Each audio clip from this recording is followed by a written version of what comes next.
आज हम बात करने जा रहे हैं प्राणायाम से होने वाले शरीर पर प्रभाव। हमारा मन हमारे शरीर पर गहरा प्रभाव डालता है। जो भी कुछ हमारे मन में घटित होता है उसका सीधा असर हमारे शरीर पर पड़ता है। जैसे कि अगर हमारे मन में पॉजिटिव विचार आते हैं तो हम खुश होते हैं, शरीर भी उसकी अभिव्यक्ति करता है। जैसे कि शरीर खुशी में उछलता है, नाचता है। और अगर हमारे मन में नेगेटिव विचार आते हैं तो उसी के हिसाब से हमारा शरीर भी रिएक्ट करता है। कभी हमारे हाथ, जो कि हमारे शरीर का ही हिस्सा है, सामान उठाकर फेंकते हैं, कभी मुंह के द्वारा अपशब्द बोलते हैं, मारपीट तक करने लगते हैं। यह सब शरीर के द्वारा किया गया रिएक्शन है मन की भावनाओं का। ये रिएक्शन हमारे मोटे रूप में अर्थात स्थूल रूप में देखे, किंतु इससे भी अधिक हमारे शरीर के भीतर घटित होता है। इससे साफ पता चलता है कि हमारा मन एवं हमारा शरीर एक दूसरे से जुड़े हुए हैं, यानी कि कनेक्टेड है।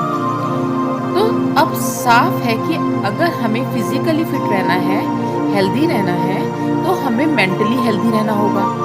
इसलिए हम मन को स्वस्थ रखकर शरीर को स्वस्थ रख सकते हैं। कहा भी गया है कि अगर हम स्वस्थ हैं तो हमारा मन भी स्वस्थ है, और अगर हम बीमार होते हैं तो हमारा मन भी बीमार हो जाता है। हमारे शरीर को स्वस्थ रखने के लिए मन का शांत होना अति आवश्यक है। योग पूर्ण रूप से विज्ञान पर आधारित है, जो कि अधिक हमारे मन को संयमित करने पर ही टारगेट करता है। हमारा मस्तिष्क ही हमारे शरीर को कंट्रोल करता है। हमारे मस्तिष्क में नर्व्स निकलती हैं जो कि शरीर को चलाती हैं।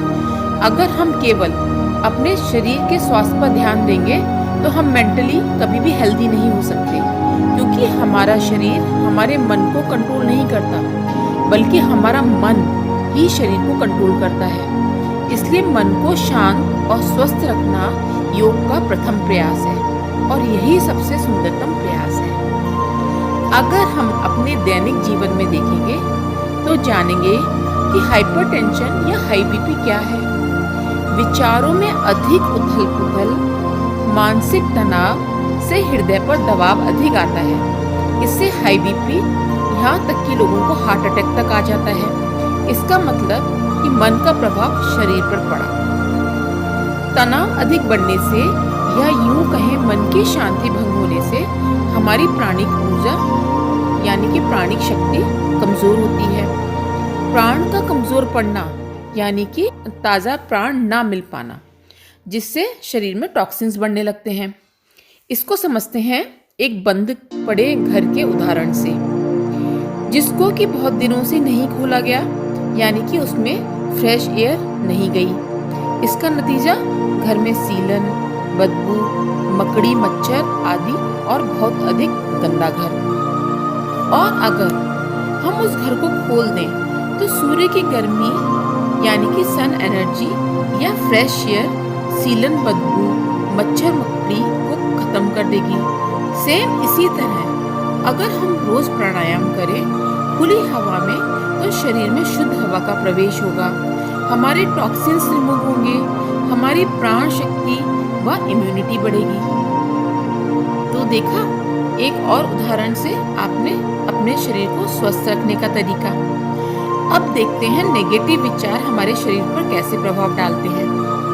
अगर हम हमेशा अपनी जवानी से ही नेगेटिव विचारों को पालते रहे तो एक दिन आपका बुढ़ापा आते आते उसका बड़ा वृक्ष तैयार हो जाएगा, और यह आपको मेंटली वीक कर देगा, जिसका सीधा प्रभाव हमारे शरीर पर पड़ता है।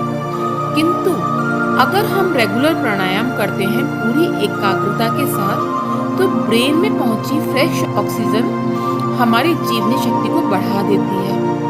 हम स्वयं अपने नकारात्मक सोच को बदलने में सक्षम हो जाते हैं, क्योंकि प्राणायाम से हम अधिक चैतन्य, अधिक कॉन्शियस हो जाते हैं। प्राणायाम के द्वारा हमारी अंदर की जीवनी शक्ति यानी कि नए प्राणों का प्रभाव बढ़ जाता है, और हमारे भीतर उत्पन्न तनाव को धीरे धीरे कम करता जाता है। अर्थात हमारे टॉक्सिन्स बाहर निकालता है।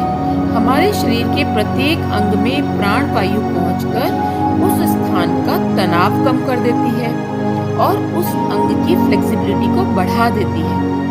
स्टिफनेस कम होती है, दर्द खत्म होते हैं एवं बॉडी हेल्दी होती है। अगर हम समझ सकते हैं कि प्राणायाम हमारे शरीर पर किस तरह से प्रभाव डालता है और हमें किस तरह से स्वस्थ बनाता है, इसलिए प्राणायाम को पूरी एकाग्रता एवं जागरूकता के साथ मन को वर्तमान में रखते हुए करना चाहिए।